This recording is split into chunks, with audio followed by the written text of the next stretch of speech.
Assalamualaikum warahmatullahi wabarakatuh. Perkenalkan, nama saya Cynthia Ismail. Saya mahasiswa jurusan Pendidikan Guru Sekolah Dasar Fakultas Ilmu Pendidikan Universitas Negeri Gorontalo. Nah, pada kesempatan kali ini saya akan mempresentasikan bentuk instrumen penilaian pada RPP, mata kuliah asesmen pembelajaran yang diampu oleh dosen Ibu Pika Muniati Arifin, SPD MPD. Nah, langsung saja. Di sini saya mengambil RPP kurikulum 2013 untuk Satuan Pendidikan Sekolah Dasar kelas 2 semester 1, tema 1 hidup rukun, subtema 2 hidup rukun di tempat bermain dan pembelajaran ke-1. Dan RPP ini muatan pembelajarannya itu bahasa Indonesia dan SBDP. Nah, langsung saja pada tujuan pembelajaran. Nah, tujuan pembelajaran pada RPP ini yaitu pertama, siswa membaca teks percakapan hidup rukun. Setelah itu, siswa akan merinci kalimat ajakan yang terdapat pada teks cerita sikap hidup rukun. Yang kedua, kemudian siswa akan memperagakan kalimat ajakan yang terdapat pada teks percakapan dengan bahasa yang santun. Nah, yang ketiga, dengan kegiatan mengamati gambar gerak keseharian. Setelah itu, siswa akan mengenal gerak keseharian seperti gerakan kepala, gerakan tangan, dan gerakan kaki. Dan yang keempat yaitu setelah mengamati dan mengenal gerakan keseharian, kemudian siswa akan memperagakan gerakan tersebut seperti gerakan kepala, gerakan tangan, dan gerakan kaki. Nah, kemudian pengertian penilaian. Penilaian merupakan proses terhadap suatu hasil pembelajaran yang dilakukan oleh guru untuk mengukur tingkat pencapaian kompetensi peserta didik. Dan hasil penilaian tersebut digunakan sebagai bahan penyusunan laporan kemajuan hasil belajar dan memperbaiki proses pembelajaran. Nah, adapun penilaiannya terdiri dari 3 aspek. Yang pertama yaitu aspek afektif atau sikap, dan yang kedua yaitu kognitif atau pengetahuan, dan yang ketiga yaitu psikomotor atau keterampilan. Langsung saja pada yang pertama itu penilaian sikap atau afektif. Nah, jadi penilaian afektif ini itu penilaian yang berkaitan dengan sikap dan nilai. Dan penilaian ini mencakup watak, perilaku seperti perasaan, minat, sikap, emosi, dan nilai. Nah, selanjutnya di sini ada format jurnal untuk penilaian sikap. Nah, jadi penilaian sikap di sini yang dinilai yaitu 2 kriteria, percaya diri dan teliti. Nah, di sini ada setiap aspek penilaiannya itu ada kriteria. Ada 4 kriteria. Nah, jadi di sini ada skor 4 jika 4 kriteria terpenuhi. Nah, misalnya pada penilaian percaya diri, apabila dia memenuhi 4 kriteria maka skornya 4. Dan di sini apabila jumlah skornya 4 berarti dia berpredikat SB atau sangat baik. Nah, jadi predikat SB itu sangat baik, nilainya dari 80 sampai 100. Nah, dan begitu pun seterusnya. Jadi apabila jumlahnya skor 3 berarti dia berpredikat B.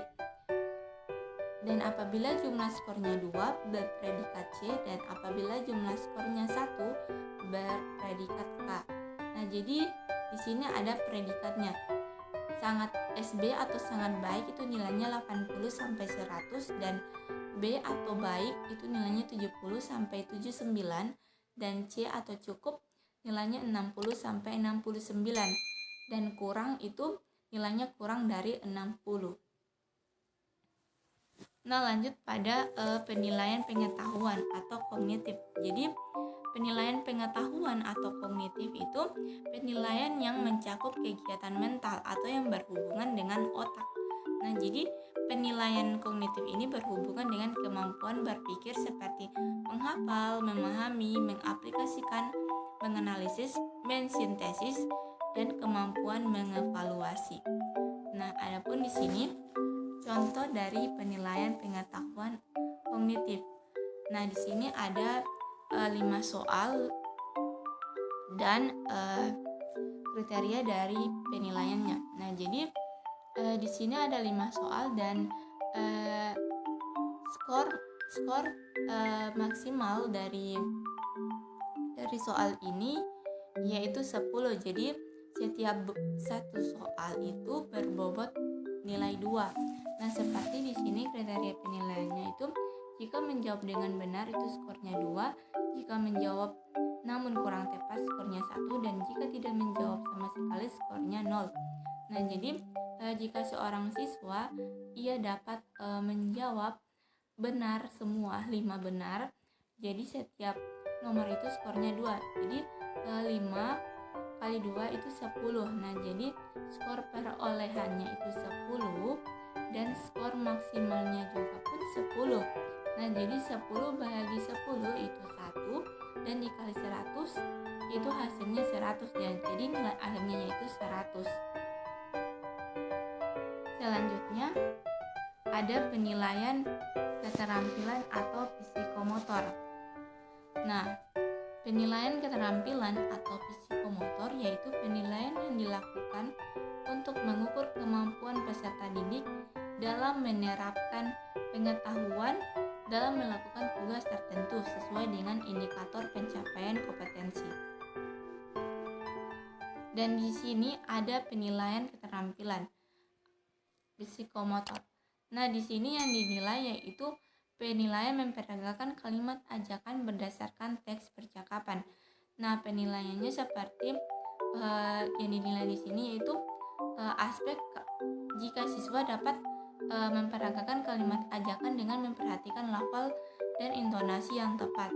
Nah, jadi kriterianya skor 4, semua kalimat ajakan diperagakan dengan benar tanpa bantuan guru. Skor 3, ada beberapa kalimat ajakan diperagakan kurang benar tanpa bantuan guru. Dan skor 2, apabila ada beberapa kalimat ajakan diperagakan kurang benar dengan bantuan guru. Dan skor 1, belum ada kalimat ajakan diperagakan kurang benar dengan bantuan guru. Nah, jadi jika siswa dapat memperagakan semua kalimat ajakan diperagakan dengan benar tanpa bantuan guru, berarti skornya 4. Nah, jadi di checklist saja di 4 sih, di kolom 4 dan jumlah skornya yaitu 4. Nah, jadi jika dia berskor 4, predikatnya sangat baik, dan jika dia berskor 3, predikatnya yaitu baik, dan jika dia berskor 2, predikatnya cukup, dan jika berskor 1, predikatnya kurang. Nah, jadi itulah hasil presentasi saya mengenai bentuk instrumen penilaian pada RPP. Lebih dan kurangnya saya mohon maaf. Wabillahi taufiq wal hidayah. Wassalamualaikum warahmatullahi wabarakatuh.